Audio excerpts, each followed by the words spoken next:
Dahil sa offer ni Mr. June A kay Carla na tinanggihan naman ni Kuya Rab ay may good news tayo mga kakalingap dahil sinagot na ito ng nanay ni Jomar. Kaya hindi na kailangan pa si Mr. June A, yan po ang aalamin natin sa video na ito mga kakalingap.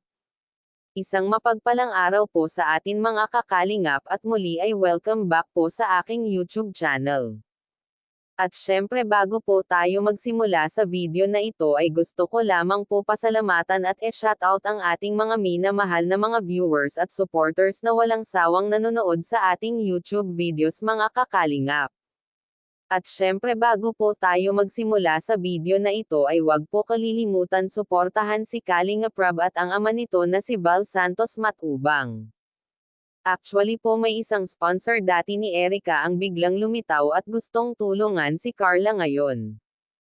Na dati kay Erica ay binawi rin niya ang ibinigay niyang tulong na pera para sa bahay ni Erica. Kaya para makasiguro ngayon ay tinanggihan na ito ni Kalinga Prab ang offer nito para kay Carla. Sinesecured lang po kasi ni Kuya Rab na hindi mangyari kay Carla ang nangyari dati kay Erica. Maraming nagtataka bakit tinanggihan ni Kuya Rab ang offer ni Mr. June A. At dahil sa pangangamba ni Kuya Rab na baka matulad lang kay Erica si Carla. Baka mawala na naman lahat ang pinaghirapan ni Carla. Kaya matuto tayong makontinto kung ano meron tayo, huwag maghahanap ng mas malaking halaga, dapat pinaghihirapan natin para masarap sa pakiramdam. Maraming natanggap na regalo at naiiba na sa lahat ng K-Angel si Carla ngayon kaya marami ang tulong na dumadating sa kanila dahil mabait na bata si Carla. Mga kaibigan si Carla po ay mas malaki talaga ang bahay dahil sa request ng kanyang mga taga-suporta at dahil marami ang gustong tumulong dito. Wow mga kakalingap si Carla na po ang bagong trending ni Kuya Rab ngayon ang tanong ng karamihan mga K-Angels ano kaya ang masasabi dito?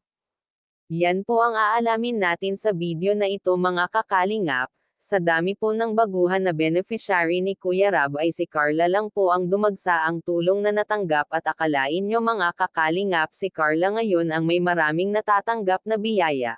At dahil yan sa ipinakita niyang kabaitan sa mga manunood, kung baga siya ang may maraming tagapanood at supporters. At hanggang dito na lamang po ang ating mixing reaction again maraming salamat sa panonood.